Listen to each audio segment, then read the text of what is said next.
وہ دیوتاؤں کی چہیتی تھی، پر اسرار سرگوشیاں اس کی رہنما تھیں، اس کی آنکھوں میں موت کی کڑکتی بجلیاں پوشیدہ تھی، وہ انتقام کی آگ میں جل رہی تھی، اس کے ہاتھ میں زندگی کی لکیر تھی اور نہ موت کی، وہ سانپ سے بھی زیادہ زہریلی تھی، اپنے دشمن کی کٹی ہوئی گردن دیکھنا چاہتی تھی، پر اسرار اور شیطانی قوتیں اس کی راہ میں حائل تھیں، پر اسرار قوتوں کی مالک ایک دو شیزہ کی ہنگاموں بری داستان عجیب دید بان۔ ایسا کرو استاد کہ اپنی ٹیکسی والے کو فارغ کر کے تم بھی اسی ٹیکسی میں آ جاؤ، اور خواہ مخواہ سامان اٹھانا پڑے گا۔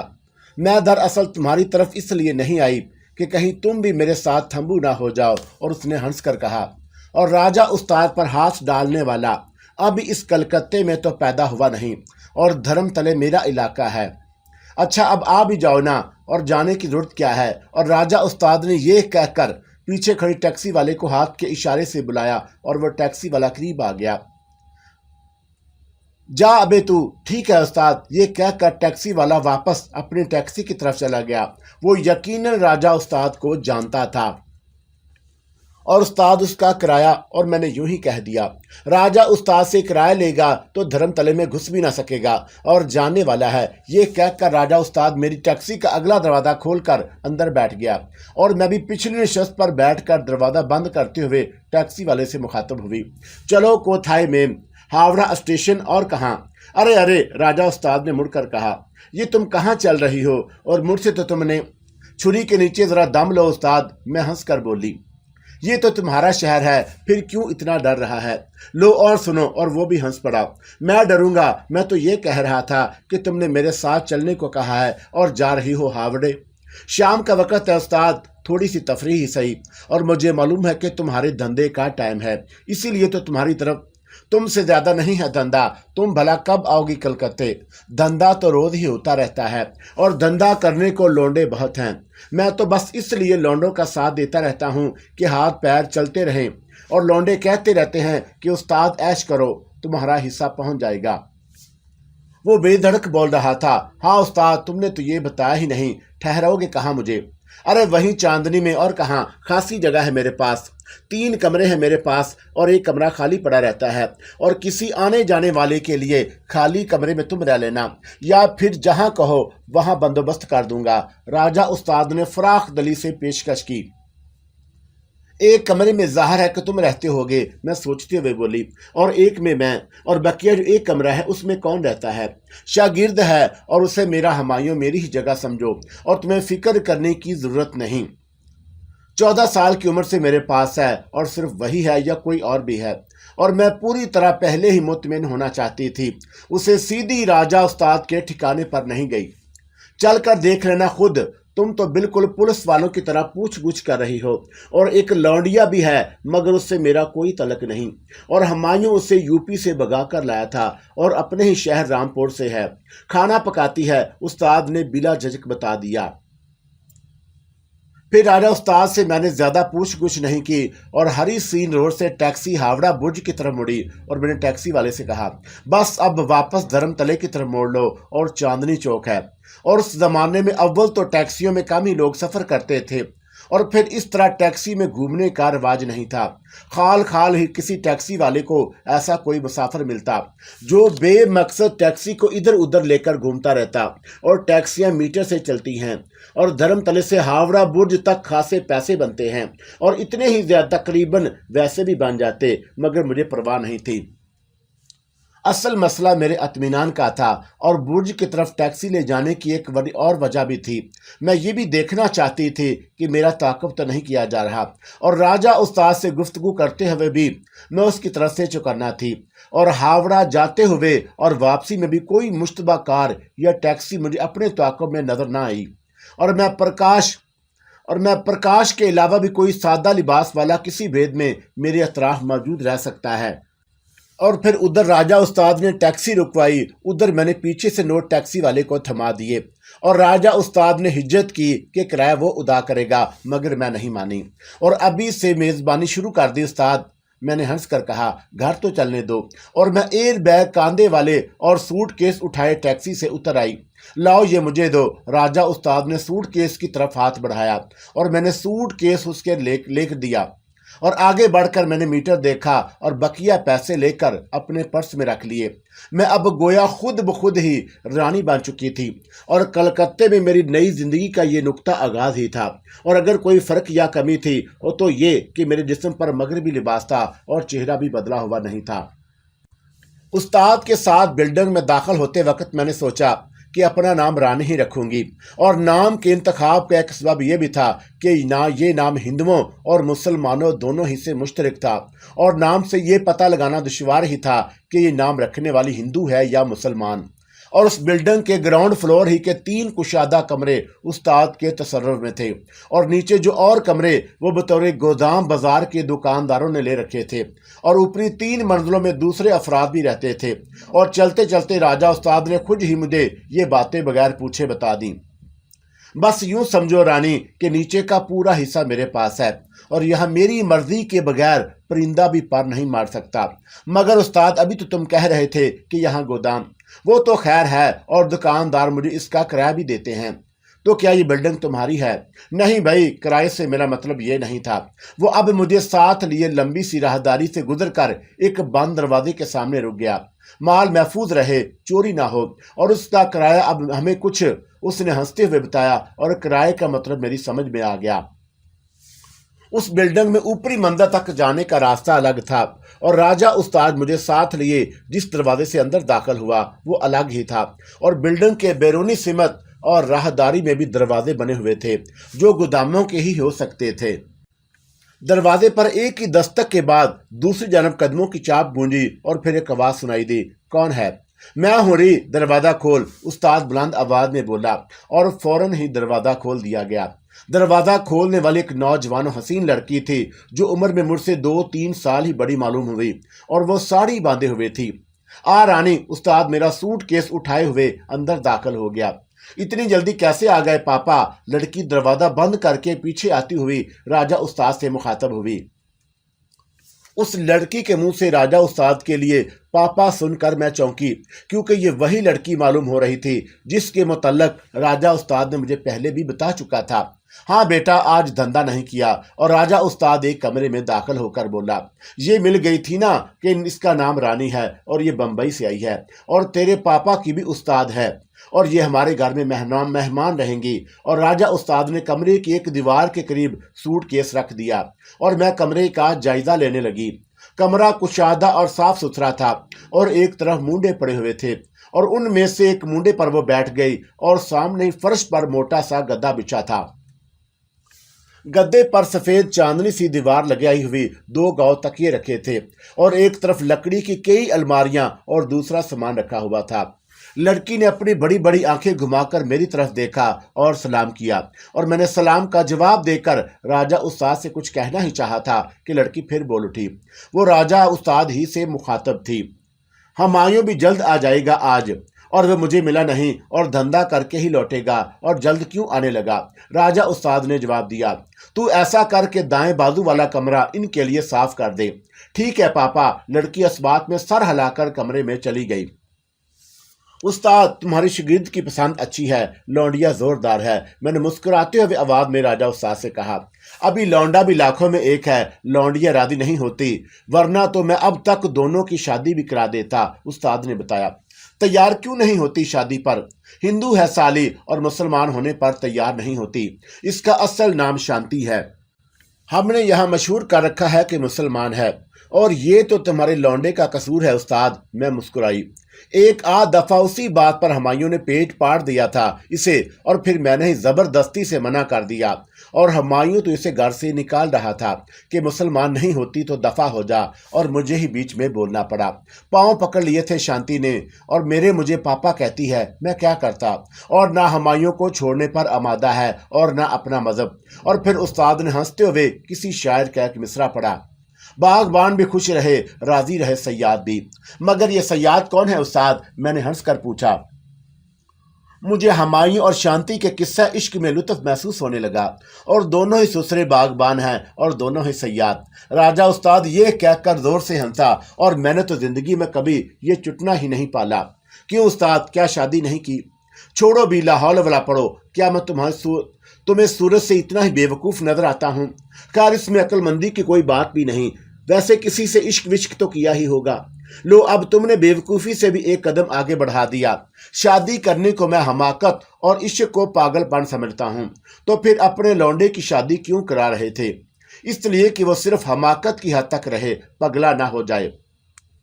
राजा उस्ताद से मैं इन्हीं खुशगपियों में मसरूफ रही और शांति ने मेरे लिए कमरा साफ कर दिया और राजा उस्ताद इस मर्तबा भी मुझे सूट केस नहीं उठाने दिया।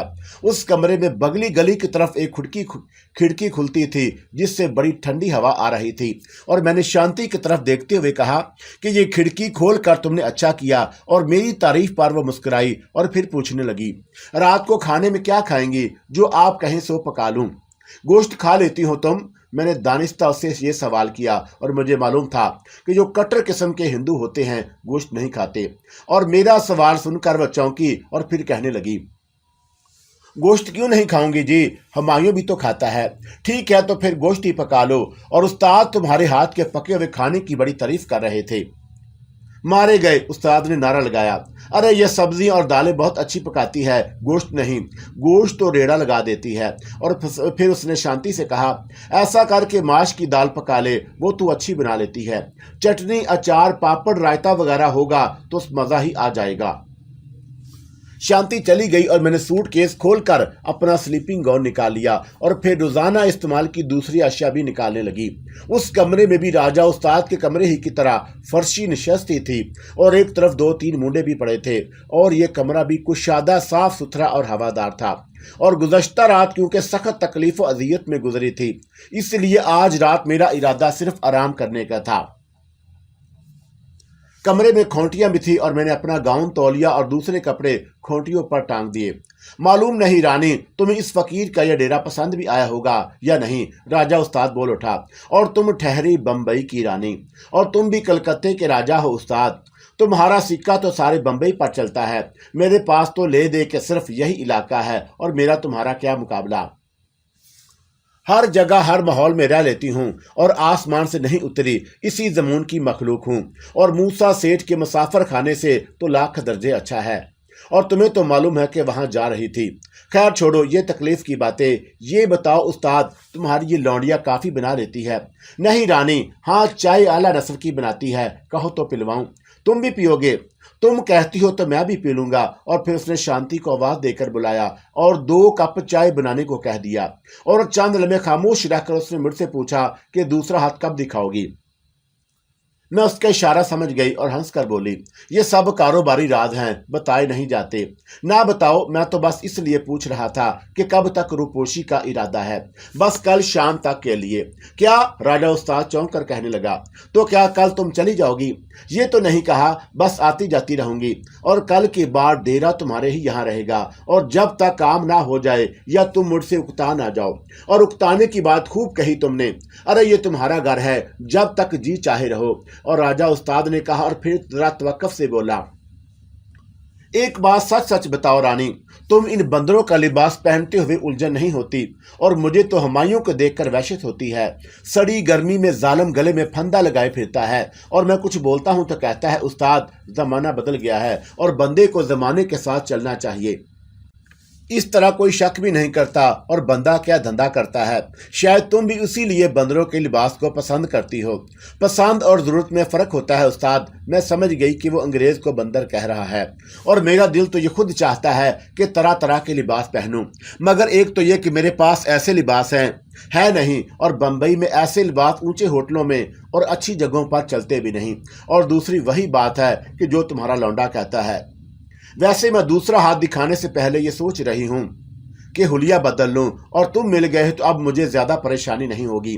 और मेरे लिए 2-4 अच्छी साड़ियाँ ला देना, मगर एक शर्त है उस्ताद, पैसे लेना पड़ेंगे तुम्हें। और मैंने अपनी बात ख़त्म करते हुए उसके चेहरे का जायज़ा लिया और मेरी बात सुनकर उसने जानदार कहका लगाया और मैं होंकों की तरह उसका मुंह देखती रह गई। और तू राजा उस्ताद को साड़ियाँ खरीदने के लिए पैसे खर्च करने पड़ेंगे। लानत है राजा उस्ताद पर। मैं दरअसल इस बात से करते करते ये भूल जाती थी कि वो एक जुराइम पेशा शख्स है और धर्म तले जैसे इलाके में उसकी दादागिरी चलती थी, और जिस तरह पुलिस के हल्के बटे होते हैं उसी तरह बड़े शहरों में गुंडों के इलाके भी उसी जमाने में बटे होते थे। एक गुंडा दूसरे के इलाके में वारदात नहीं करता, और गुंडों की अलग अपनी हुकूमत थी और वो एक दूसरे के साथ पूरा तावन करते। और कलकत्ते की ज़ाहिर ज़मीन दुनिया के बारे में राजा उस्ताद से मुझे इन दोनों बहुत कुछ मालूम हुआ, मगर ये सब बात की बातें हैं। और इस वक्त तो मैं मोहतात हो गई कि मेरे किसी तर्ज अमल या गुफ्तगू से राजा उस्ताद को मुझ पर शक ना हो जाए। और इब्तदा में उसे मैं कोई मामूली नौसरबाज, चोर या उचक्का ही समझी थी, मगर वो इससे आगे की चीज शायद था और रफ्ता रफ्ता मुझ पर खुलता जा रहा था। हाँ, उसके खरे पान ने मुझे जरूर मुतासर किया, जो उसके दिल में था जुबान पर था। उस्ताद, मैं तो सिर्फ इसलिए पैसे देने को कह रही थी कि मेरी वजह से तुम्हारे धंधे पर फर्क ना पड़े, और जाहिर है कि तुम्हारा कोई लौंडा माल उठाएगा तो मेरी वजह से उसका हिस्सा भी मारा जाएगा। बोलो, ठीक कह रही हूं ना मैं? और मैंने बात बताई। हरगिज ठीक नहीं कह रही, वो साफ गोई से बोला। अरे अल्लाह की नेक बंदी, हम तुम्हें तुम्हारा हिस्सा दें या उल्टा तुमसे अपना हिस्सा लेंगे, और बगैर कुछ कहे धरे मैं एक पाई भी नहीं लूंगी। उस्ताद, ये अच्छी तरह समझ लो, और मैं अपना शिकार खुद करती हूँ, ये मेरा असूल है। और अगर तुमने इस मामले में गड़बड़ फैलाई तो मैं यहाँ से रेस लगा जाऊंगी, और साड़ियों की हद तक चलो तुम्हारी बात मान लेती हूँ। मेरी बात खत्म हुई और शांति एक ट्रे में रसगुल्ले और रस मलाई और चाय लेकर आ गई और मेरे सामने रखने लगी, क्योंकि अब मैं आराम से गद्दे पर बैठी थी और राजा उस्ताद भी मेरे सामने ही बैठा था। ये क्या बदज़ौकी है उस्ताद? मैं बेतकल्लुफ़ी से बोली। रसगुल्ला खाकर मुंह इतना मीठा हो जाएगा कि मैं चाय फीकी लगेगी और मैं तो सिर्फ चाय पीऊंगी। खाकर देखें जी, शांति ने मुझसे कहा। सरकारी दुकान के हैं और रात को हुमायूं लेकर आया था, और चुरंगी पर कलकत्ते की सबसे बड़ी मशहूर दुकान है ये, और संगार सारे बंगाल में इसके रसगुल्ले मशहूर हैं। उस्ताद ने भी शांति की हाँ में हाँ मिलाई। चाहे सारे हिंदुस्तान में मशहूर हों, मगर इस वक्त हरगिज़ नहीं खाऊंगी, फिर कभी सही। मैं तो खाऊंगा भाई। उस्ताद ने प्लेट में से पूरा एक रसगुल्ला उठाकर मुंह में रख लिया। और तुम भी आ जाओ ना, मैंने शांति से कहा, और मैं हुमायूं के साथ खाऊंगी, आप खाएं। हुमायूं के बगैर नवाला नहीं तोड़ती ये, राजा उस्ताद बोल उठा। और पतिव्रता मालूम होती है शायद, मैंने फिक्रा लगाया, और शांति के चेहरे पर हया की सुर्खी फैल गई। बड़ी भरपूर लड़की थी वो, और धानी साड़ी में तो और गजब डा रही थी, और बड़ी बड़ी स्याह आंखों का काजल जैसे बातें कर रहा था। रंग सांवला मगर चेहरा बला का पुरकशिश था। मैंने उसे तनकीदी नजरों से देखा तो कहीं कोई खामी नजर नहीं आई। कद मुनासब और जिस्म मुतनासब था। तू जा काम कर, जब जरूरत होगी तो बुला लूंगा, उसने उससे कहा, और वह अपनी झांझर बजाती हुई चली गई। और फिर उस्ताद ने मुझसे पूछा, तुम्हें कब चाहिए साड़ियाँ? कल दोपहर तक ला देना, शाम को जाना है मुझे, और 4 साढ़े 4 बजे तक निकल जाऊंगी, मैंने बताया। और वापसी कुछ पता नहीं। वैसे तुम लोग कब तक सो जाते हो? मैंने मालूम किया।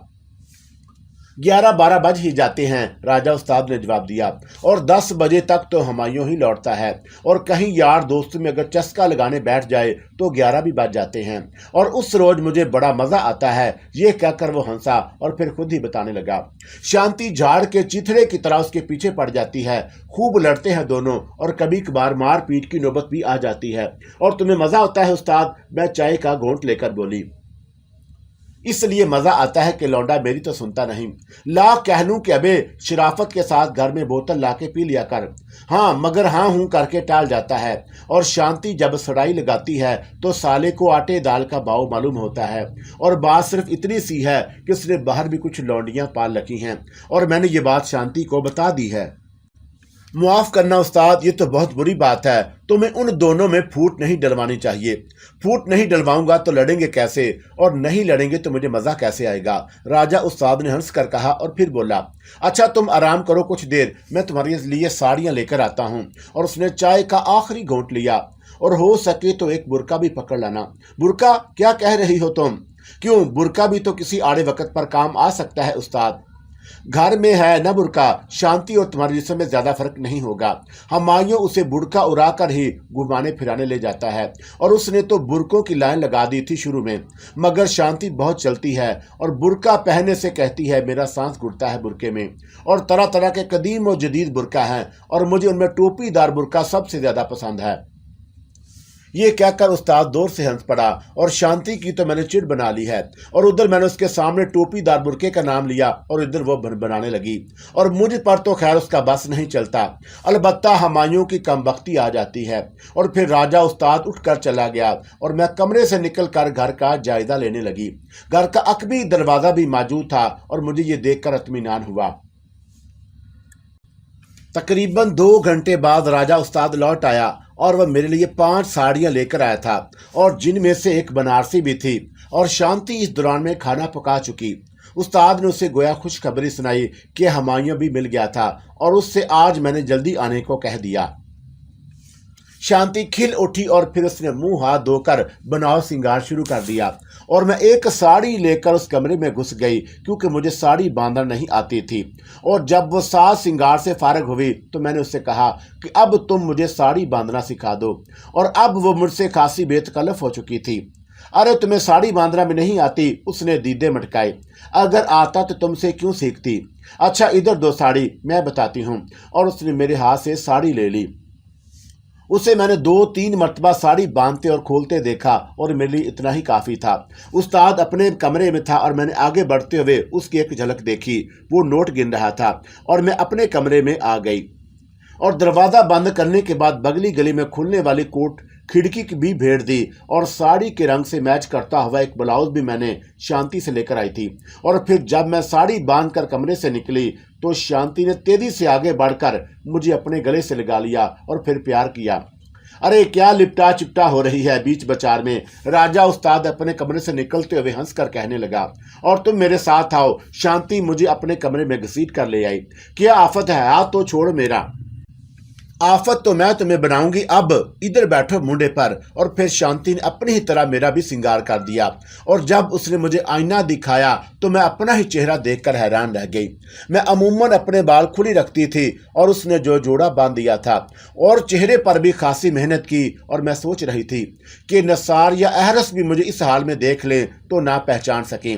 कहाँ खो गई रानी जी, क्या कोई याद आने लगा। और मालूम नहीं कैसे उस लड़की ने मेरे दिल का चोर पकड़ लिया। बिल्कुल गलत, मैं साफ मुकर गई। अच्छा अब चलो पापा के कमरे में चलते हैं, देखें वो क्या कहते हैं। शांति बोली, और उसी वक्त दूर से दरवाजे पर दस्तक सुनाई दी। हुमायूं आ गया शायद। खोलता हूं यार, बाहर से उस्ताद की आवाज आई, और मैं और शांति के साथ कमरे से निकल आई। और हुमायूं को देखने का खुद मेरे दिल में बड़ा तजस्सुस था, क्योंकि इतनी देर से उसके तज़किरे सुन रही थी, और मेरा भी यही अंदाजा था कि आने वाला वही होगा। राजा उस्ताद ने उसे शायद मेरी वजह से जल्दी घर बुला लिया, और कुछ देर बाद एक वजीह नौजवान को मैंने उस्ताद के साथ आते देखा। उसका रंग गोरा और कद पूरा था, और वो पैंट और बुश्त कोट पहने हुए था, और बाल घुंघराले थे, और एक लठ माथे पर झूल रही थी, और उसकी उम्र 24-25 साल से ज्यादा नहीं होगी। पैरों में स्याह चमकदार बूट थे, और हाथ में अंग्रेजी शराब की एक बोतल, और वो किसी भी तरह राजा उस्ताद से मेल नहीं खाता था। रानी, ये है मेरा लौंडा हुमायूं। और राजा उस्ताद ने उससे मेरा तारुफ कराया।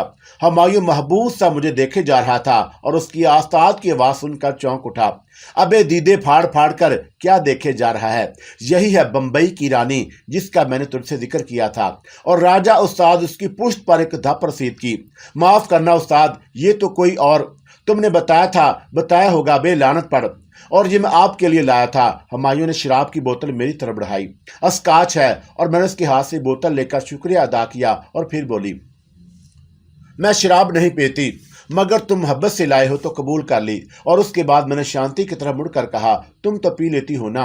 और उसने सर हिला दिया। तो फिर मेरी तरफ से बतौर तोहफा तुम्हारे और हुमायूं के लिए। यह सख्त नाइंसाफी है रानी, राजा उस्ताद बोला। इसमें मेरा भी हिस्सा होगा, बल्कि तुम नहीं पियोगी तो तुम्हारा हिस्सा भी मेरा। और उस्ताद के लिए आधा डकारने के चक्कर में है। हुमायूं पहली बार हंसा।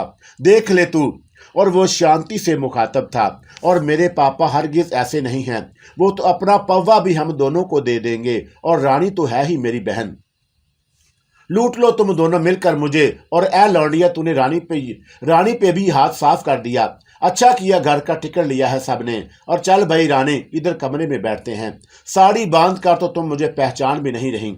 पकाया क्या है आज तूने? हुमायूं ने शांति से पूछा। पापा ने कहा और उर्दू की दाल पका लूं। लानत! अबे पापा, अप्रिया उर्दू की दाल पर और दोनों पर मैंने गिरा लगाई और हंस पड़ी, और राजा उस्ताद भी कहके लगाने लगा। अस्काच का सारा मजा किरकिरा हो गया। हुमायूं ने मुंह बनाया। तू जाकर कबाब शबाब पकड़ ला, रोका किसने है? राजा उस्ताद बोला।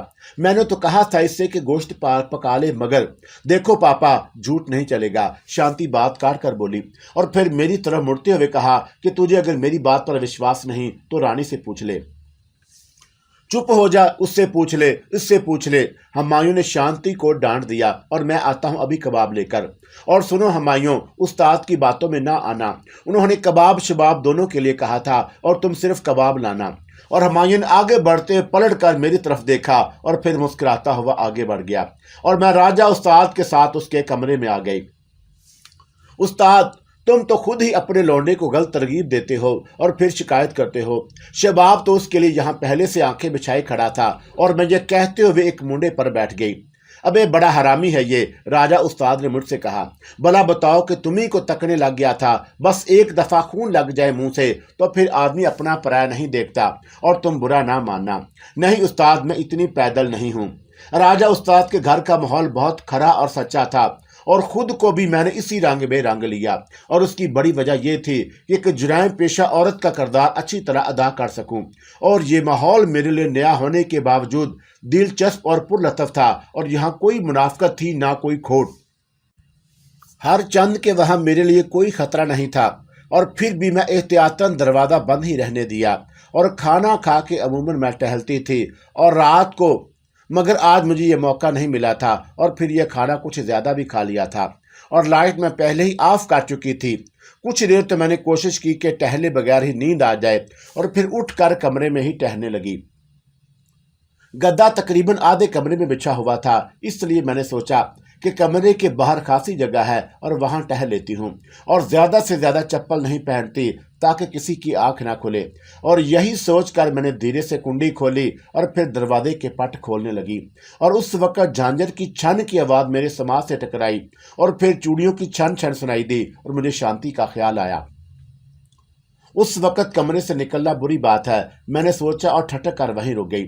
और ये आवाज़ें सामने वाले कमरे की तरफ से आ रही थीं, और मैं अब इतनी बच्ची भी नहीं थी कि इन आवाज़ों का मतलब ना समझ पाती। हुमायूं के कमरे की बत्ती बुझी हुई थी, मगर दरवाज़ा खुला हुआ था, और फिर ये आवाज़ें भी मादूम हो गई। और ज़रा ही देर के बाद हुमायूं को मैंने कमरे से निकलते देखा, और मैं दरवाजे की आड़ में हो गई। हुमायूं बाथरूम की तरफ गया, और मैं सोचने लगी कि चलो अब ये लोग सो जाएंगे और मैं बाहर टहल लूंगी, और मैं इसी वजह से अपनी जगह खड़ी रही। और जल्द ही मुझे बाहर हुमायूं के कदमों की चाप सुनाई दी, और उसी के साथ मैंने राजा उस्ताद की तेज सरगोशी सुनी। अब इधर आ जा।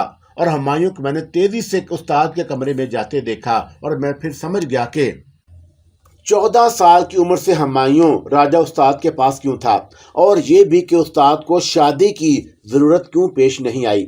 और इस वक्त तक मैंने ज़िंदगी के इतने रंग, इतने मस्बत और मनफी रुख नहीं देखे थे। इसलिए मुझे हैरत हुई कि मेरे लिए अब ये अंदाज़ा लगाना मुश्किल नहीं था कि राजा उस्ताद का लहजा हुमायूं का जिक्र करते हुए रवायती आशिकों जैसा क्यों हो जाता है। और फारसी शायर शेख सादी ने एक खूबसूरत हिंदू लड़के के रुखसार पर तिल देखकर यूं ही तो समरकंद का बुखारा बख्श देने का दावा नहीं किया था। और ये एक और ही जहान था जिसके मुतल्लक मुझे बहुत बाद में इल्म हुआ। और इस वक्त तो मैं उस्ताद को दिल ही दिल में बुरा भला कहते हुए दरवाजे में कुंडी डालकर बिस्तर पर आ लेटी। और दूसरे दिन सुबह हम सभी ने देर से नाश्ता किया, और शांति मुझसे कुछ झींप रही थी। शायद रात को नशा हो जाने के सबब उस्ताद और हुमायूं का रवैया हस्बे मामूल था। बस इतना ज़रूर हुआ कि एक मरतबा राजा उस्ताद ने गुज़श्ता रोज़ ही की तरह हुमायूं को ज़रूर डांटा। अबे तुझे इतना ख्याल भी नहीं कि ये तेरी खाल में भुस भर सकती है। देख रहा है नज़र बचा बचा के, रानी नाम है इसका रानी, और तूने शायद इसके किस्से नहीं सुने। इसकी ज़ाहिर उम्र पे ना जा, ये उम्र चोर है, और कम से कम भी 44-45 की होगी। और 20 साल से तो मैं इसके किस्से सुन रहा हूँ, और बीसियों को तो मट्टी के नीचे सुलह बता चुकी है तू किस खेत की मूली है। साले, मेरी वजह से तुझे तरह दे रहा हूँ और तू है कि चमार की तरह ईंठे जा रहा है। इसके बाद हुमायूं ने मुझे नजर उठा के नहीं देखा। वो कुछ खौफजदा सा हो गया और जो कुछ राजा उस्ताद ने कहा था मैंने उसकी तरदीद जरूरी नहीं समझी। छोड़ो उस्ताद, बच्चा है अभी, आहिस्ता आहिस्ता समझ जाएगा।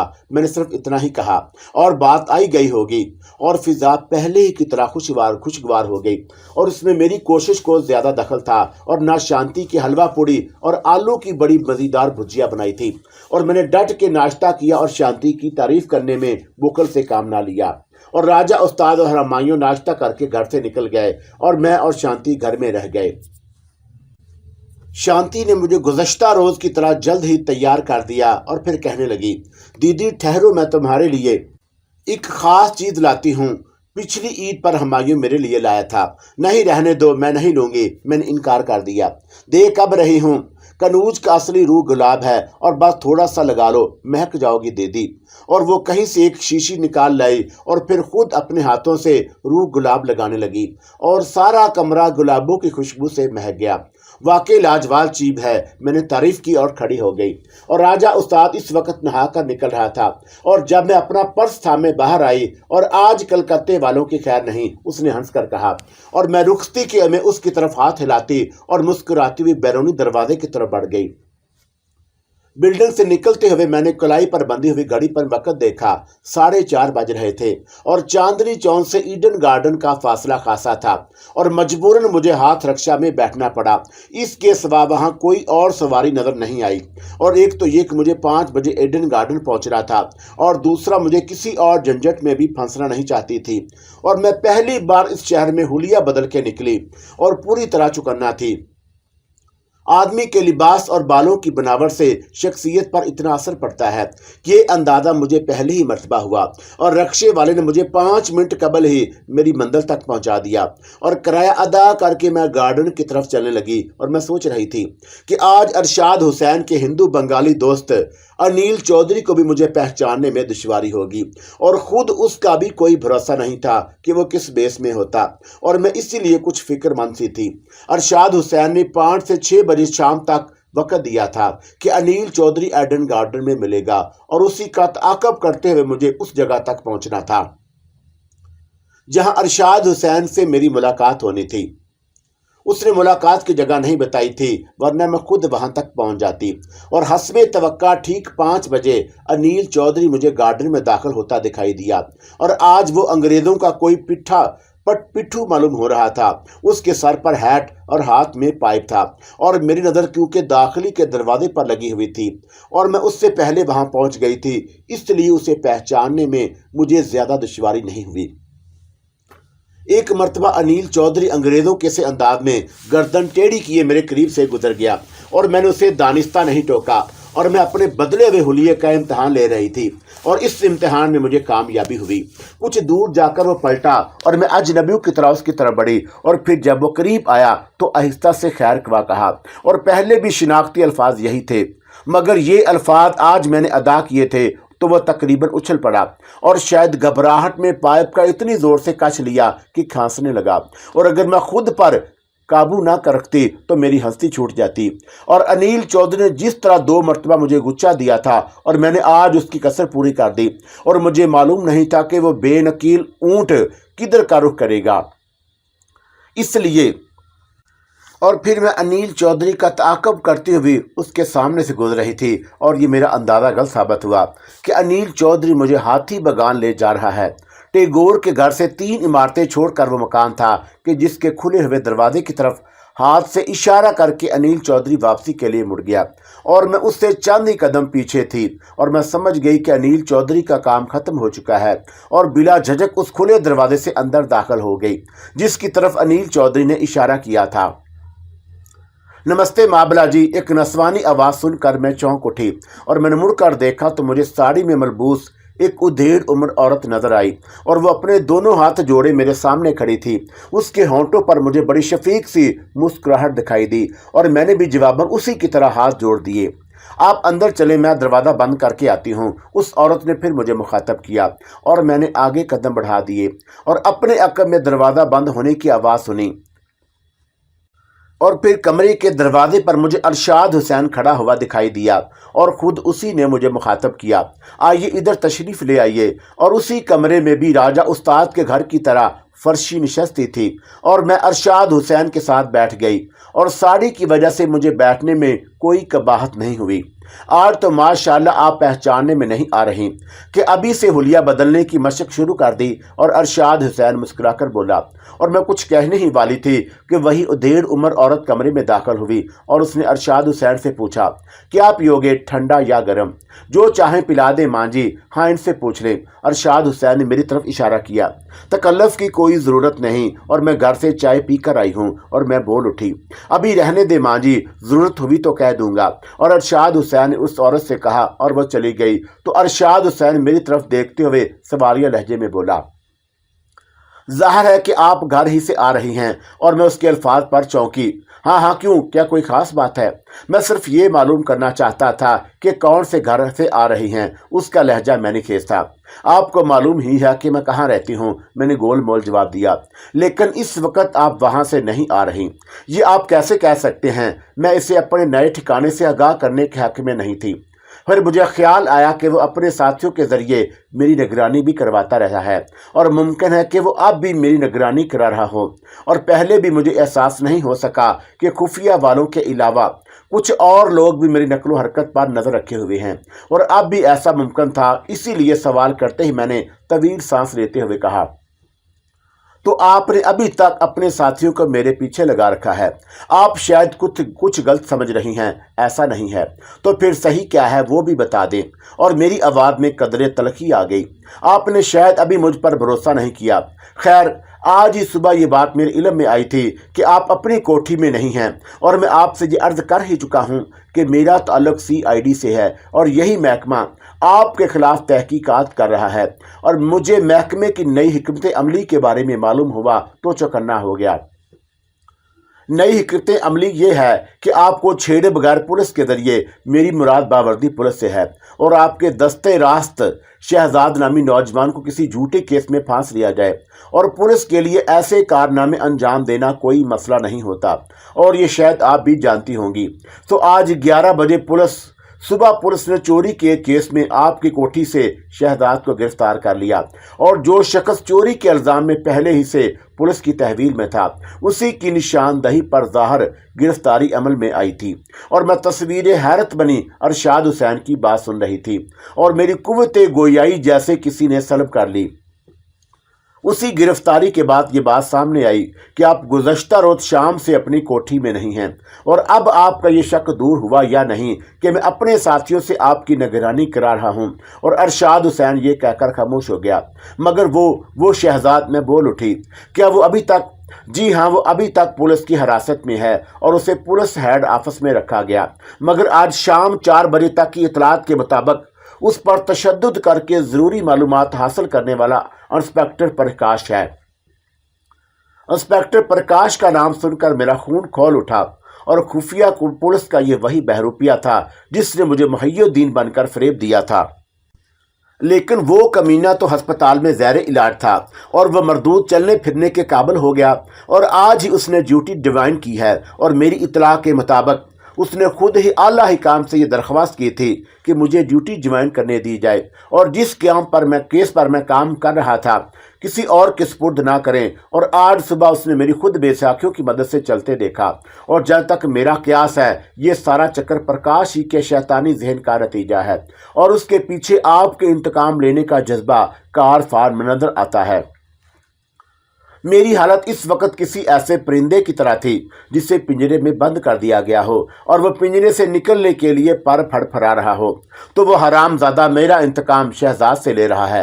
اور میرے ہونٹ جیسے خود بخود ہلے، اور میری آنکھوں میں شہزاد کا چہرہ گھوم گیا، اور مجھے انتہائی دکھ تھا کہ میری وجہ سے شہزاد کو ظلم سہنا پڑا۔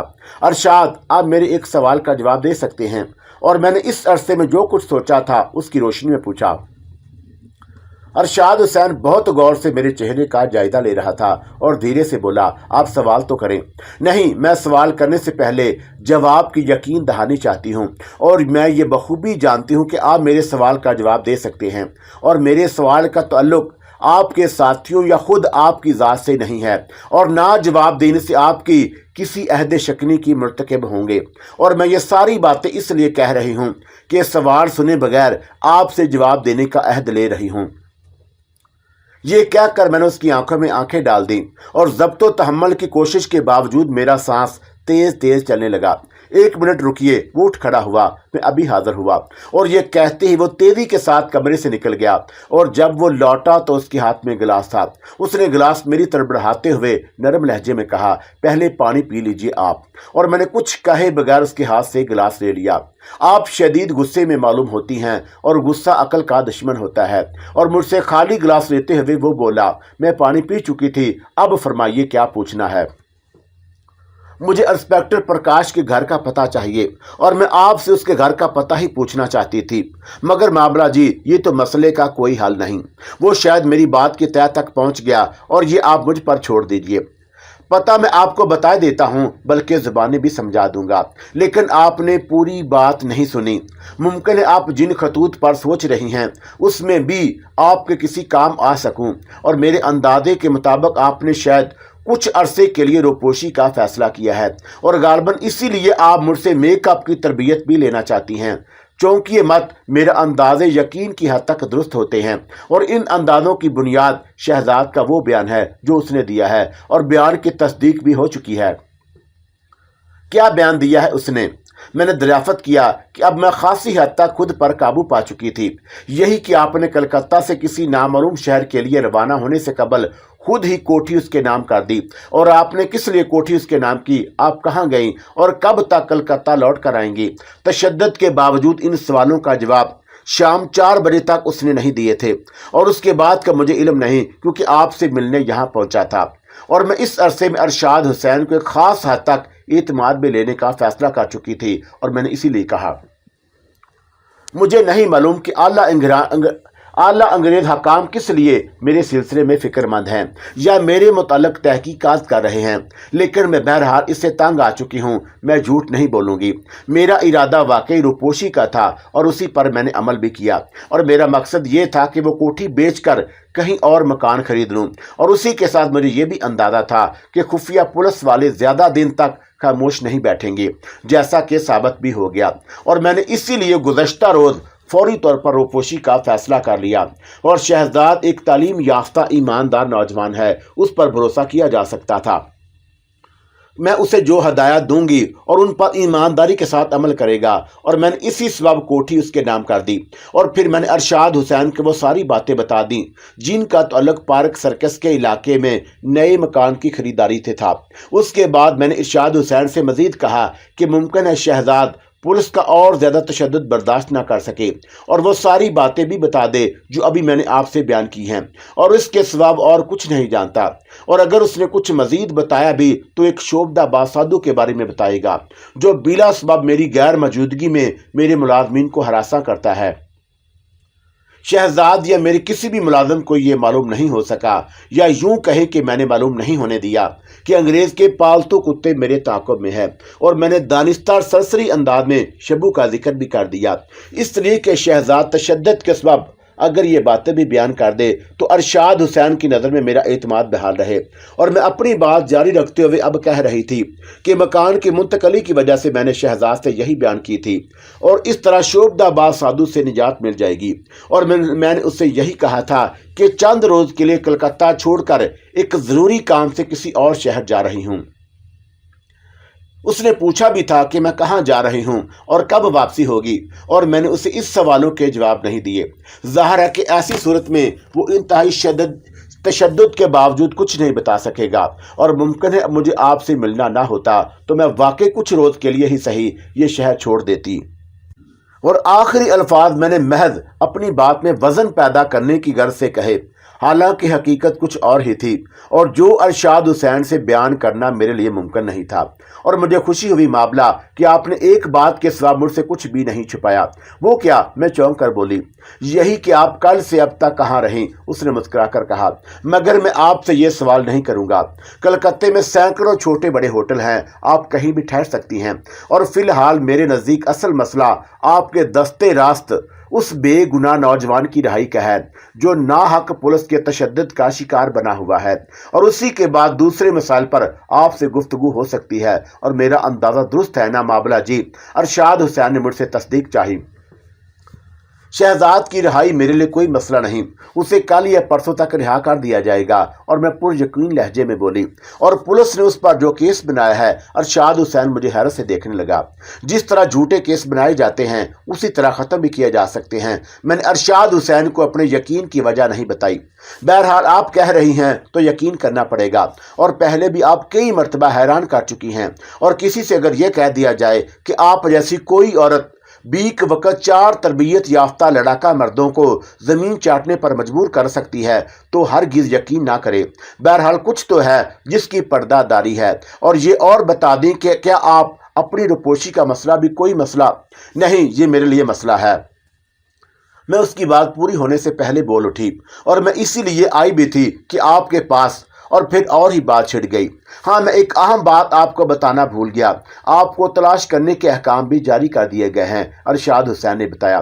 क्या मेरी गिरफ्तारी के लिए? जी नहीं, सिर्फ तलाश के लिए कि आप कहाँ हैं। और महकमे के जो लोग बहसीयत मामला आपकी निगरानी करते रहे हैं उन्हीं करीबी शहरों मसलन आसनसोल, बर्दवान वगैरह रवानगी के अहकाम मिल गए हैं।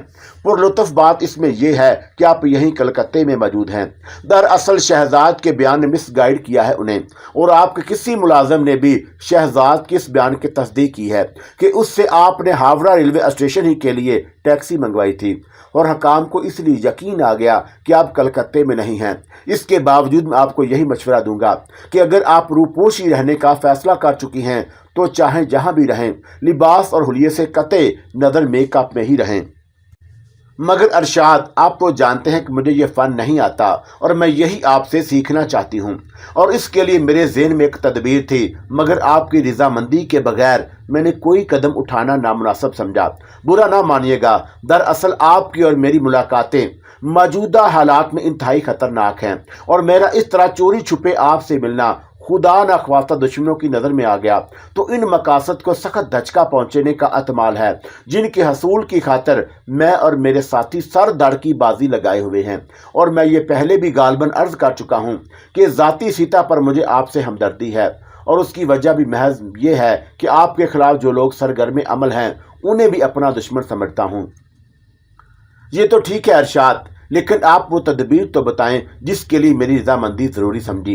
मेरा ख्याल है कि आप जैसी ज़ाहीन खातून को मेकअप की मुकम्मल तरबियत देने के लिए सिर्फ 1 हफ़्ता बहुत है। और मैं ये 1 हफ़्ता आपके नाम करने को तैयार हूँ, मगर उसके लिए आपको पूरे 1 हफ़्ते तक मेरे साथ क़याम करना पड़ेगा। और मैं दफ्तर से 1 हफ़्ते की छुट्टी ले लूँगा कि आपके घर मटिया बर्ज में। जी नहीं तो क्या आप इस घर में रहना पड़ेगा? यहाँ भी नहीं, उसने मुस्कुराकर जवाब दिया। कहीं और किसी ऐसी जगह जहाँ अरशाद हुसैन की हैसियत से मुझे कोई भी ना जानता हो। क्या इसी शहर में? जी इसलिए कि फिल वक्त यही शहर आपके लिए ज़्यादा महफूज है। फिर ठीक है। और मैंने अपनी रजामंदी का इजहार कर दिया। और फिर मैंने अचानक उससे इंस्पेक्टर प्रकाश का पता पूछ लिया और फौरन ही दूसरी बातें करने लगी। और प्रकाश का पूरा पता मैंने अपने ज़हन में महफूज कर लिया। और फिर बातों ही बातों मैंने एक सवाल और कर दिया कि आप खुफिया पुलिस का दफ्तर कहाँ है? क्यों कि आप वहाँ मुझसे मुलाकात करने आएंगी? वो धीरे से हंस दिया। बस पता बताएं, आप हर बात का सवाल ना करें। जहां आपकी कोठी है उसी के करीब है। अब फरमाइए। क्या मेरी कोठी के करीब? मेरा मतलब है कि आपकी कोठी से ज़्यादा दूर नहीं। और आपकी कोठी के बाद चौरंगी रोड पर बाएं जन्म लाड़ सन्हा रोड है। और चौरंगी रोड से एक सड़क तो आपकी कोठी के लिए जाती है। और उसी के बाद ज़रा आगे लाड़ सहना रोड है। और उसी पर काफ़ी अंदर जाके CID ऑफिस है। और अरशाद हुसैन मुझे महल्ले वकू समझाने लगा। गई हो मैं उस रोड पर भी एक बार, समझ गई। एक बात और समझ लें, ये साड़ी पहनकर आप यहाँ से नहीं जाएंगी। क्या मतलब? दूसरी साड़ी आपको मिल जाएगी, सूती और सादा सी साड़ी जैसी आपने माँ जी को बांधे देखा है। और दोम ये कि आपके चेहरे का मेकअप भी होगा। जो मास्क मैं आपको पहनाऊं उसे उतारिएगा मत। और विग भी पहने रहिएगा ताकि आइंदा आपसे मुलाकात हो तो मैं आपको पहचान सकूं। यानी आप इसी वक्त मेरा चेहरा बदल देंगे। मेरे जिस्म में सनसनी सी दौड़ गई। जी हजूर, ये जरूरी है, चलिए पहले यही सही। और फिर उसने वहीं बैठे बैठे आवाज लगाई, माँ जी। और वो अधेड़ उम्र औरत जिसने उस घर में घुसते ही हाथ जोड़कर मुझसे नमस्ते किया था, आवाज देते ही कमरे के अंदर आ गई और वो शायद सहन में ही होगी। माँ जी, आप इन्हें अपने साथ ले जाइए और अपनी कोई इस्तेमाल शुदा साड़ी इन्हें पहनने को दे दीजिए, और मुमकिन हो तो कोई सी पहनी हुई चप्पल भी इन्हें दे दें और ये सैंडल उतरवा लें। बरस वो कुछ कहते कहते रुका और फिर बोला, ये भी खासा कीमती लगता है। वो तनकीदी नजरों से मेरा जायजा ले रहा था। अपना पर्स दे दूंगी मैं। माँ जी ने अरशाद हुसैन की ये मुश्किल भी आसान कर दी। मामला, आप अपना मुंह भी अच्छी तरह धो लीजिएगा और माँ जी के साथ चली जाइए। मैं उठ खड़ी हुई और उस नए तजर्बे ने बाकी तमाम बातें मेरे जहन से महू कर दी और माँ जी मुझे अपने साथ ले गई और फिर मतलूबा अशिया एक एक करके मेरे हवाले कर दी। मैं बाथरूम में घुस गई और कुछ देर के बाद मैं बाथरूम से निकल आई और मेरा हुलिया अब बदला हुआ था। माँ जी सहन में मौजूद थीं और मेरे पैरों में अब कलकत्ता चप्पल थी और अपने पर्स का सामान मैं पहले ही माँ जी के दिए हुए पर्स में मुंतकिल कर चुकी थी। और मैंने महसूस किया माँ जी भी मुझे तनकीदी नज़रों से देख रही हैं और अपनी साड़ी में बाथरूम में ही छोड़ आई थी। माँ जी के करीब से गुजरी तो उन्होंने जोर से ऊपर की तरफ सांस खींचा और फिर कहने लगी, बेटा, आपको ये खुशबू नहीं लगाना चाहिए थी। ठहरे, मैं कोई ब्लाउज भी देखती हूँ, शायद इस ब्लाउज में भी ये खुशबू बसी हुई है। और माँ जी की तजर्बाकार और जहाँ दीदा मालूम होती थी। शायद उन्हें ऐसे मामलात का ये पहला तजर्बा नहीं था और वो सामने वाले में कमरे में घुस गईं और फिर उससे साड़ी से मिलता हुआ मामूली कपड़े का एक ब्लाउज भी ले आईं और बाथरूम में जाकर मैंने ब्लाउज भी बदल दिया जो कुछ ढीला था। माँ जी ने एक सेफ्टी पेन भी लाकर दे दी और मैंने ब्लाउज के निचले हिस्से में एक तरफ लगा ली और साड़ी को पल्ला पर इस पर ढक लिया ताकि सेफ्टी पेन नजर ना आए। अब ठीक है माँ जी, मैंने मुस्कुराते हुए पूछा।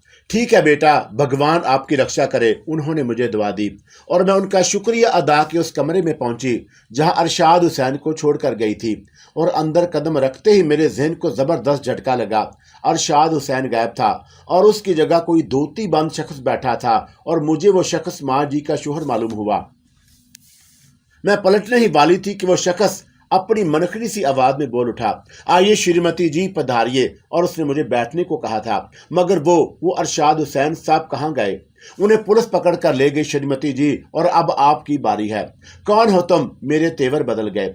आपका खाजम अरशाद हुसैन, कहिए कैसी रही? हैरत अरशाद, मैंने उसकी आवाज पहचान कर तवील सांस लिया। और आवाज भी बदल ली आपने, हद कर दी। मैं तो डर ही गई थी और मुझे आपके मुंह से डर ही गई थी और सुनकर हैरत हो रही है। बैठिए। और मैं उसके करीब बैठ गई तो वह मजीद बोला, मैंने जो गेटअप किया है उसे जहन में रखिएगा और आपसे मेरी आइंदा मुलाकात इसी गेटअप में होगी। और उसी वक्त मेरी नज़र पहली मर्तबा उसके करीब रखे हुए छोटे से एक बक्स पर पड़ी। और ये क्या है? मैंने पूछा। यही तो वो जादू का पटारा है जो आपको भी मेरी ही हम उम्र बना देगा, और मेरी मुराद उस उम्र से है जो मुझे देखकर आपको महसूस हो रही है। आप मुझे बुढ़िया बना देंगे?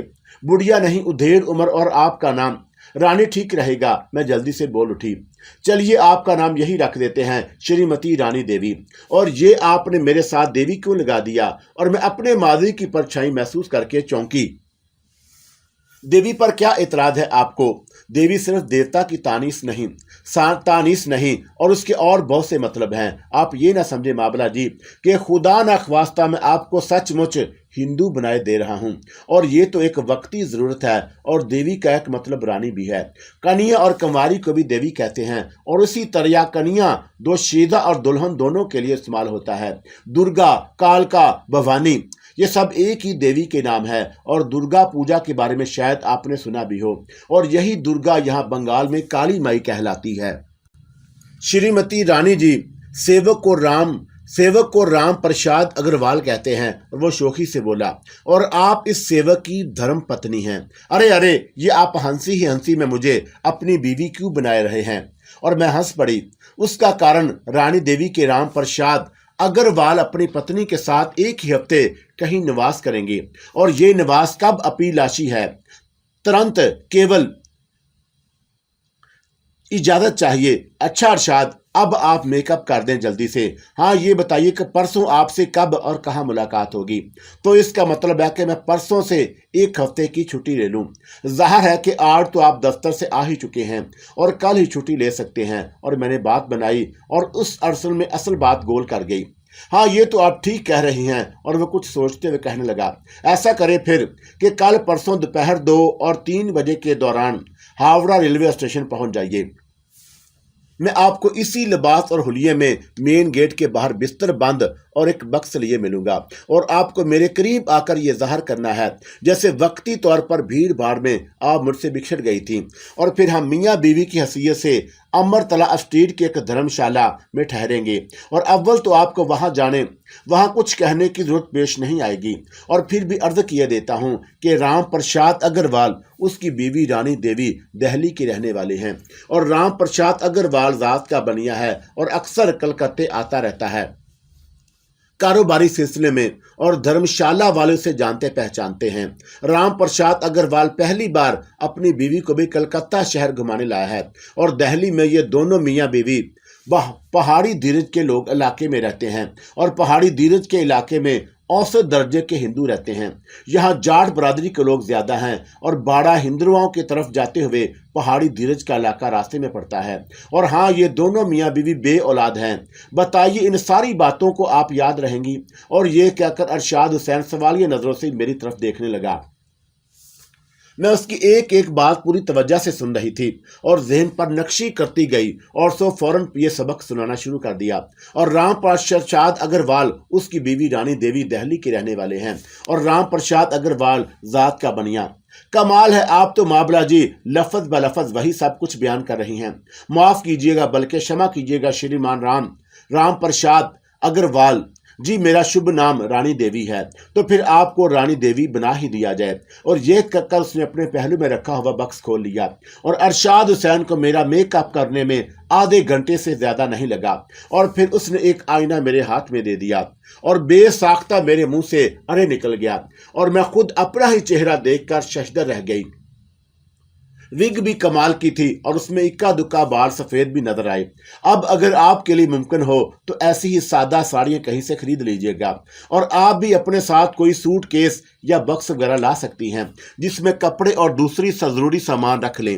اور اسی بات کا خیال رکھیے گا کہ سوٹ کیس یا بکس قیمتی نہ ہو، اور آپ اسے بآسانی اٹھا سکیں، اور اس کے اندر کوئی ایسی شے نہ ہو جو آپ کی موجودہ شخصیت کی نفی کرتی ہو، یا جس کی وجہ سے بحیثیت مابلہ آپ کی شناخت ہو سکے. کوئی اور سبق باقی رہ گیا ہے یا پرسوں کے لیے میری چھٹی؟ دراصل اب مجھے جلد از جلد چاندنی چوک پہنچنے کی جلدی تھی. اور پھر ارشاد حسین نے مجھے مزید نہیں روکا. ہاں، ماں جی کو بلا کر میرا دیدار ضرور کرا دیا، اور انہوں نے میرا جائزہ لے کر اظہار اطمینان ہی کیا، اور اس کے بعد وہی مجھے گھر کے دروازے تک بھی چھوڑنے آئی تھیں. گھر کے دروازے پر رک کر میں نے دانستہ زور سے دستک دی. مقصد راجہ استاد کو ہڑبڑانا ہی تھا، اور حسب توقع اندر سے راجہ استاد کی گرج سنائی دی. ابے کون بےہودہ ہے؟ مگر میں بےہودگی سے باز نہ آئی. تو ٹھہر، میں دیکھتا ہوں. اور اس نے غالباً شانتی کو ذرا دروازہ کھولنے سے روکا تھا، اور اس کی تو راجہ استاد گالیاں بکتا ہوا شاید دروازے کی طرف دوڑا، کیونکہ اس کی آواز قریب آتی جا رہی تھی، اور میں اس عرصے میں راجہ استاد کو مزید تنگ کرنے کی تدبیر سوچ چکی تھی. وہ تو لوگوں کو فریب دینے میں طاقت تھا ہی، اور موقع سے فائدہ اٹھا کر آج میں اسے چکر دینا چاہتی تھی. اس نے دروازہ کھولا تو چہرے پر انتہائی غصے کے آثار تھے، اور ہاتھ میں کھلا ہوا چاقو، اور میں نے یہ ظاہر کیا جیسے میں گونگی ہوں. پھاڑ دوں گا پیٹ تیرا حرام زادی، کیوں دروازہ پیٹے جا رہی تھی؟ بول. راجہ استاد کے گلے کی نسیں چیخنے کے سبب پھول گئیں، اور میں نے پھر منہ سے بے معنی آوازیں نکالی اور ہاتھ سے پیچھے کی طرف اشارہ کیا. او او. اور اس مرتبہ میں نے ہاتھ کے اشارے سے گردن پر ہاتھ پھیر کر یہ ظاہر کیا جیسے بلڈنگ کے باہر کسی کو قتل کر دیا گیا ہو. راجہ استاد میرا اشارہ سمجھ کر اچھل پڑا. قتل؟ ابھی کیا کوئی قتل ہو گیا؟ हू करते हुए मैंने इकरार में सर हिला दिया और राजा उस्ताद दरवाजा उसी तरह खुला छोड़कर चाकू हाथ में थामे बाहर की तरफ भागा। क्या हुआ पापा, क्या हो गया? अंदर से शांति की आवाज आई और मेरे लिए ये मौका गनीमत था और मैं तेजी से घर में दाखिल हुई और अंदर से दरवाजा बंद कर लिया। मुझे मालूम था कि राजा उस्ताद बिल्डिंग के बाहर कोई लाश न देखकर फौरन ही कहरो मुजस्सम बनकर पलटेगा और शांति को मैं क्या तंग करती, वो तो गरीब वैसे ही बोली बाली थी। सो मैं लपकती हुई अंदर पहुंची। वो बावर्ची खाने में शायद राजा उस्ताद के लिए सालन गर्म कर रही थी और मैंने उसे आवाज दी और उसकी पुश्त मेरी तरफ थी। तुम आ गई दीदी, उसकी आवाज से खुशी झलक रही थी और उस वक्त तक मैं शांति के करीब पहुंच चुकी थी। उसने मेरी कदमों की चाप सुनकर मुड़कर देखा और उछल पड़ी। हाय दिया, तुम कौन हो? अरे रानी हूं तुम्हारी दीदी, और कौन होती? बेस बदला हुआ है मैंने उस्ताद को डराने के लिए पगली समझा कर। पर पापा कहाँ गए? उसकी आवाज में अब भी बेयकीनी सी थी। बाहर दौड़ा दिया है तुम्हारे पापा को, देखना कैसा मजा आता है। और मैंने हंसकर कहा और मैं उस्ताद के सामने गूंगी बन गई थी ताकि वो मुझे आवाज से ना पहचान सके। और मैं जल्दी जल्दी बोल रही थी और मैंने दरवाजे से अंदर से बंद कर दिया है और फौरन नहीं खोलना, बल्कि मैं खोलूंगी दरवाजा और उस्ताद को सारे घर में दौड़ाऊंगी। तुम मत डरना, फिर तो बड़ा मजा आएगा। वो भी हंस पड़ी। दीदी, ऐसे हमायूं को भी दौड़ाना, और उसे भी यकीन आ चुका है कि मैं रानी ही हूं। और ऐन उसी लम्हे दरवाजा धड़धड़ाया गया और पापा लौट आया है शायद। हाँ चलो चल के देखते हैं। सुनो, मैं तुमसे जो कहूं वो उस साथ से कहती रहना। और ये कहकर मैंने उसका हाथ थामे दरवाजे की तरफ दौड़ी। राजा उस्ताद इतनी जोर जोर से दरवाजा पीट रहा था जैसे दरवाजा ना खोला गया तो वो उसे तोड़ देगा। शांति, ए शांति, दरवाजा खोल, अबे खोल दरवाजा। और गुस्से में राजा उस्ताद को यह भी याद नहीं रहा कि शांति सिर्फ घर की हद तक शांति है और बाहर सबीहा है और मैं तोड़ दूंगा दरवाजा। और मैंने शांति के कान में सरगोशी की और उसने वही अल्फाज जोर से दोहरा दिए जो मैंने उसे सरगोशी में बताए थे। पापा, मैंने दरवाजा खोला तो ये गूंगी मेरी गर्दन में छुरी फेर देगी, वरना इसे रानी दीदी का सूट केस उठाकर भाग जाने दें। अब आप बिल्डिंग के बाहर चले जाएं पापा, चले जाएं। और उसने तेरी गर्दन पर छुरी रख दी है? राजा उस्ताद ने पूछा। और रानी का सूट केस भी इसके पास है। मैंने उसे इकरार में जवाब देने का इशारा किया। हाँ पापा, ये मुझे मार डालेगी। तू फिक्र ना कर, मैं जा रहा हूं और जब ये सूट केस लेकर भाग जाएगी और मैं खुद इसे जाते हुए देख लूंगा तो वापस आ जाऊंगा। और राजा उस्ताद की आवाज में अब सुकून था और उससे कह दिया या इशारे से समझा दे कि मैं जा रहा हूं और ये तेरे गले से छुरी हटा ले। और मेरी एमा पर शांति जवाब में बोली, अच्छा पापा आप जाएं। और मैं समझ गई कि राजा उस्ताद क्या दाव खेल रहा है और चोरों को भी कभी मोर लगे हैं और ये मुमकिन ही नहीं था कि मुझे खुद अपने ही घर में चोरी करके फरार हो जाने देता, और वो भी इसका सूट केस लेकर जो उसकी मेहमान थी। और मैंने चंद ही लम्हे के बाद उसके कदमों की दूर होती हुई आवाज सुनी, और तुम ऐसा करो शांति कि जल्दी से मेरा सूट केस उठा लाओ यहाँ। और मैंने सरगोशी की ताकि जब मैं दरवाजा खोलूं तो उस्ताद को यकीन आ जाए कि वाकई कोई चोर घर में घुस आया है। मगर पापा तो बाहर जा रहे हैं, वो धीमी आवाज में भोलपन से बोली। कहीं नहीं जाएंगे पापा, अभी पंजों के बल चलते हुए फिर पहुंच जाएंगे और दरवाजे तक तुम जाओ ना, जल्दी करो। और शांति चली गई और मैंने दरवाजे से कान लगा दिए और मेरा कयास दुरुस्त ही साबित हुआ। राजा उस्ताद दबे कदमों दरवाजे की तरफ बढ़ रहा था और शांति सूट केस उठा लाई। अब तुम अंदर जाओ, और मैंने उसे सरगोशी में समझाया। और सुनो, भांडा ना फोड़ देना, और मैंने झूठ बूट राजा उस्ताद से लड़ूंगी भी, और तुम चीखना चिल्लाना मत। और शांति इकरार में सर हिलाकर अंदर चली गई। और आज मैं राजा उस्ताद से पहली मुलाकात का कर्ज चुकाना चाहती थी। उसी के साथ उसे यह भी यकीन हो जाता कि मैं वाकई बंबई की रानी हूं और उसने मेरे बारे में सही क्यास किया था, और उस यकीन से मैं आइंदा फायदा उठाने का इरादा रखती थी। राजा उस्ताद शायद सांस रोक के दरवाजे के बाहर खड़ा था और बाहर अब जरा सी भी आहट महसूस नहीं हुई, और मुझे अंदाजा था कि वह दरवाजा खुलते ही मुझ पर झपटेगा, और यह भी इल्म था कि उसके हाथ में खुला हुआ चाकू है, और मैं इसीलिए दरवाजा खोलते हुए पूरी तरह चौकन्ना और मोहतात थी। और यह खेल दिलचस्प होने के साथ बहरहाल खतरनाक भी था। उधर मैंने दरवाजा खोला, उधर राजा उस्ताद तेजी से अंदर घुसा। वो शायद दरवाजे के बाहर दीवार से चिपका खड़ा था और दरवाजा खोले जाने ही का मुंतजर था, और वो इसीलिए पहली नजर में मुझे दिखाई नहीं दिया और मैं उसका तोड़ पहले ही सोच चुकी थी। जैसे ही वो घुसा मैंने सूट केस आगे कर दिया और सूट केस से टकरा कर वो लड़खड़ाया और मेरे लिए इतनी मोहलत काफी थी और मैं पलट कर अंदर भागी और मैंने मुड़कर देखा तो राजा उस्ताद गिरते गिरते संभला और फिर कमान से छूटे हुए तीर की तरह मेरी तरफ आया और मैं भला कहाँ उसके हाथे चढ़ने वाली थी। लपक कर उसी के कमरे में घुस गई और दानिस्ता मैंने ऐसा किया था क्योंकि उसके कमरे के 2 दरवाजे थे। उसके अलावा उसमें 2 इतनी बड़ी खिड़कियां भी थी कि उनमें से गुजर सकती थी और हल्के फुल्के जिस्म का एक फायदा यह भी होता है कि जिस्त भरने में आसानी रहती है। राजा उस्ताद एक दरवाजे के कमरे में दाखिल हुआ तो मैं दूसरे दरवाजे से निकल गई और वो कमरों के दरमियान मौजूद जगह तक मेरे पीछे दौड़ा तो मैं एक खिड़की के जरिए अंदर कमरे में कूद गई। मैं तुझे जिंदा नहीं छोड़ूंगा गूंगी बंदरिया, और राजा उस्ताद जैसे फटे बांस की तरह धाड़ा, और तुझे पछाड़े बगैर नहीं छोड़ूंगा कुतिया। और वो एक बार फिर कमरे में आ गया और उस कमरे का इंतखाब मैंने दरवाजों और खिड़कियों की वजह से किया था। मैंने मुंह से आवाज निकालकर उसे चिढ़ाया और वह जानबूझकर मौका दिया कि वो मुझ पर छलांग लगा दे, और उस्ताद ने ऐसा ही किया और चोट खा गया और मैं जैसे ही उसके ऊपर से उड़ती हुई कमरे की दूसरी खिड़की से बाहर जा गिरी और उसी के साथ उछल कर खड़े होते हुए मैंने एक मर्तबा फिर ऊ की आवाज निकाली। तेरी तो ऊ में राजा उस्ताद ने नाकाबिले तहरीर अल्फाज अदा किए और फिर शायद उसे अपनी हमाकत का एहसास हो गया और उसने कमरे का वो दरवाजा जो बाहर की तरफ खुलता था अंदर से बंद कर दिया और उसी के साथ दोनों खिड़कियां भी लगा दी और पहलू वाले दरवाजे से निकलकर सामने आ गया और कमरे का ये दरवाजा घर के खुले हुए दरवाजे से ज्यादा दूर नहीं था और इस तरह गोया राजा उस्ताद ने अपनी दानिश में मेरी राह फरार मसदूद कर दी और अब वो मेरे पीछे भागने की बजाय खून ख्वार नजरों से मुझे घूर रहा था और मैं उससे सिर्फ चंद गज के फासले पर खड़ी थी। अब देखता हूं गूंगी हरामजादगी तू कैसे बचकर निकलती है, उस्ताद जैसे गुडाया। मेरे लिए यह बहुत आसान था कि अकबी दरवाजा खोलकर संत फरार हो जाती और जहां मैं खड़ी थी वहां से अकबी दरवाजा दूर नहीं था। उसके बावजूद मैंने ऐसा नहीं किया और शांति अपने कमरे में घुसी हुई थी और कमरे का दरवाजा उसने भेड़ रखा था और मैंने दौड़ते भागते हुए भी दरवाजे में खफीफ सी झड़ी देख ली और उस झड़ी से शांति यकीनन सारा तमाशा देख रही थी और उस्ताद अपने निपे तुले कदम रखता हुआ और मुझ पर नजर जमाए धीरे धीरे आगे बढ़ रहा था और मैं अचानक उछल कर उसके कमरे की तरफ भागी जो गोया मेरी वाहद पनाहगाह रह गया था और ये वही कमरा था जिसमें उस्ताद ने मुझे ठहराया था। और फिर तो उस्ताद के पैरों में जैसे पर लग गए। फंस गई ना चूहिया चूहेदान में। उस्ताद कमरे के दरवाजे पर चाकू हाथ में लिए खड़ा था और मैं पीछे हटती हुई दीवार से जा लगी और राजा उस्ताद ने यकीनन मेरी तेजो तरारी का अंदाजा कर लिया था और इसी सबब उसने कमरे का दरवाजा अंदर से बंद कर लिया कि कहीं मैं उसे गोता देकर बाहर ना निकल जाऊं। और मुझे शौक तो नहीं है मगर मैं तेरी खातर आज ये गुनाह भी कर लूंगा और तुझे पिछाड़ कर।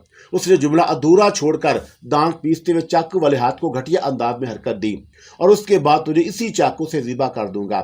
और राजा उस्ताद मेरे लिए जो गलीज ज़ुबान इस्तेमाल कर रहा था उसे मजीद सुनना अब मेरे लिए अजराह ताफन बन गया और मैंने इसीलिए ऊ की आवाजें निकालकर उस्ताद को तैश में मुब्तला कर दिया ताकि वो मुझ पर हमला करे और उसी के साथ अपने जिस्म को झुकाकर मैं इस तरह इधर उधर हरकत करने लगी जैसे भाग निकलने की कोशिश में हूं।